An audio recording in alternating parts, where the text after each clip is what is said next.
Primeira pergunta: como se mede a grandeza de um clube de futebol? A gente se esqueceu que, na verdade, a grandeza de um clube é como esse clube afeta a sociedade. Qual o peso desse clube para a sociedade? Como ele habita nas pessoas? Qual a quantidade de pessoas que são tocadas por esse clube e movimentam esse clube?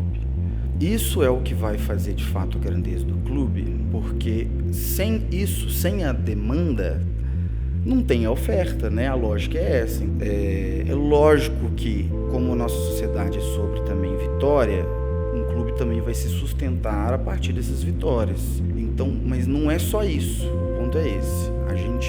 A pergunta foi, como é que é a pergunta? Como se mede a grandeza de um clube? Eu acho que a gente vem numa formação cultural da qual, nessa cultura, primeira coisa, vai se medir um clube por sucesso, títulos, troféus, certo? Sucesso esportivo.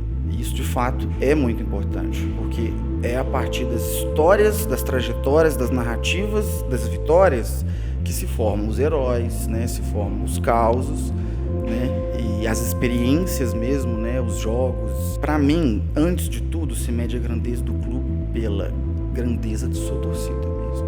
Então, a grandeza da torcida, e torcida é torcida, né? Não é também, enfim, é difícil definir o que é um torcedor, né? Existem níveis de interação diferentes.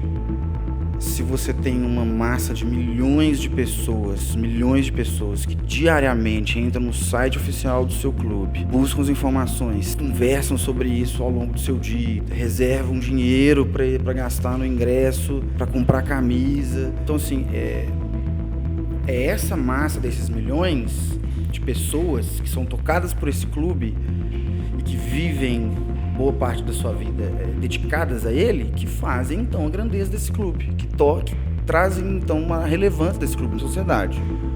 Então a questão é o seguinte: a relação do torcedor com o clube é uma relação de um ciclo, né, de troca. Então o clube entrega para o torcedor o sonho, né? O sonho de ver um grande jogador, um sonho de ver uma grande jogada, um belo gol, uma vitória sobre o rival, o sonho de ser campeão, ou dependendo, cada clube inclusive, né, vai ter seus sonhos diferentes, cada torcedor tem seus sonhos diferentes. E também, então isso, a partir disso a gente vai também medir, né, até aonde esse clube consegue chegar, né? Então, assim, de que cidade é esse clube? Qual a relevância desse clube nessa cidade? Qual a relevância desse clube no estado que essa cidade está? Qual a relevância desse clube no país que ele está? Tem que haver a diferenciação entre... aliás, qual que eu vou pular? Não, eu vou pular, porque eu chego nesse...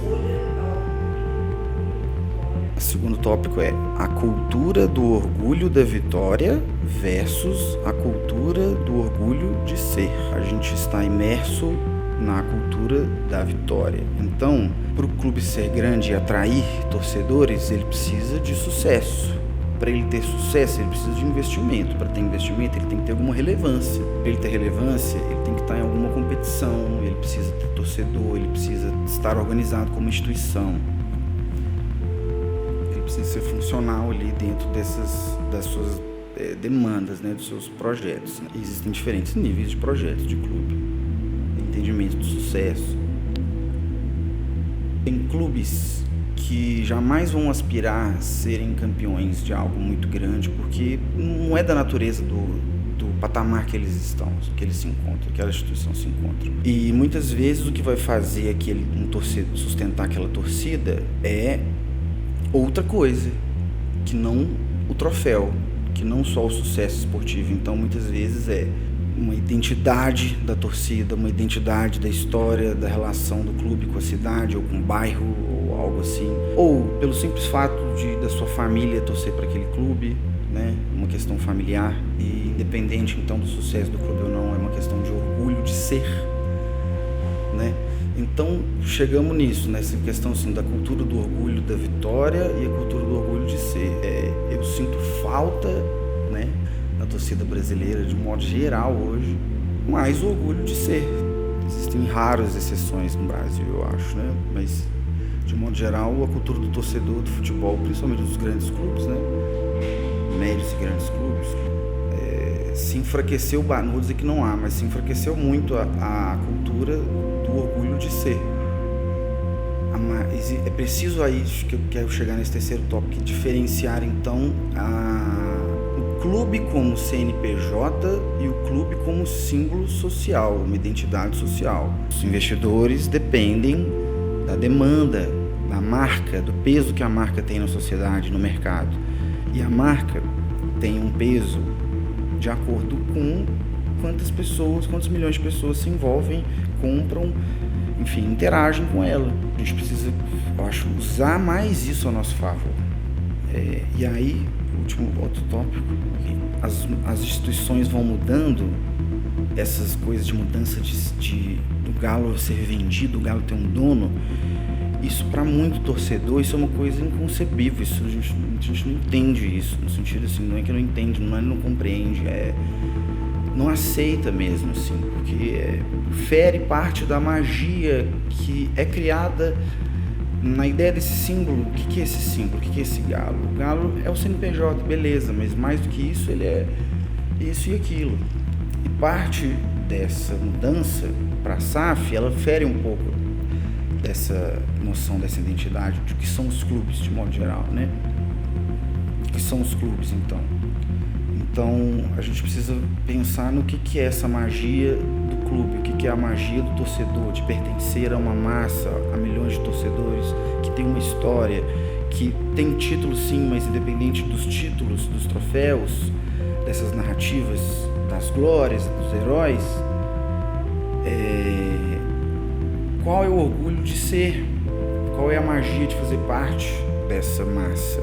E de, independente de entender que é um CNPJ, mais do que CNPJ com um dono, é um símbolo que está na sociedade, que habita, né, a vida de milhões de pessoas profundamente.